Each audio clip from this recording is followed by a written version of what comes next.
ابن حجر نے شرح بخاری فتح الباری میں یہ واقعہ بیان کیا کہ میرے دور میں ایک واقعہ پیش آیا کہ ایک گھوڑا تھا اور وہ جوان تھا، گھوڑا تھا، تو اس گھوڑے کو جفتی کے لیے گھوڑی کے پاس لایا۔ کہتے ہیں جو ہی وہ آیا نا گھوڑا، اس گھوڑی کو سونگا تو پیچھے پلٹ۔ انہوں نے کہا کبھی گھوڑے نے ایسا کیا نہیں، یہ ہوا کیا؟ بتایا گیا کہ یہ گھوڑی اس گھوڑے کی ماں ہے، غیرت تھی جانوروں، پہچان تھی جانوروں۔ اب تو ماں سے بدکاری کرنے والے لوگ موجود، انسان موجود ہے۔ رسول اللہ کی حدیث ہے قیامت نہیں آئے گی جب تک میری امت کے بدبخت لوگ ایسے پیدا نہ ہوں جو اپنی ماں سے بدکاری۔ گھوڑا ماں کی خوشبو سونگ کے پیچھے پلٹ گیا، یہ میری ماں ہے۔ اور اس قسم کے واقعات، یہ تو میں فتح الباری کا واقعہ سنا رہا ہوں، یہی ایک واقعات ہمارے بزرگوں نے، دوستوں نے مختلف علاقوں میں اس طرح کے بیان کیے ہو، اپنے مشاہدے، اپنے تجربے۔ کہتے ہیں وہ رک گیا تو ترتیب یہ بنائی گئی کہ گھوڑی کو اندر کمرے میں بند کر دیا جائے، اندھیرا کر دیا جائے اور اس نر کو چھوڑ دیا جائے۔ چھوڑا گیا، جو ہی روشنی ہوئی گھوڑے کو پتہ چلا تو اس نے اپنی شرمگاہ کو اپنے منہ سے کاٹ ڈالا۔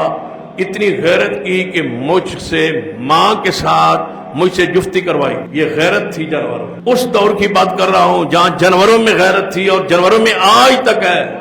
ہزاروں سال بیت گئے، جانوروں غیرت نہیں مکی، انسان مک گئی۔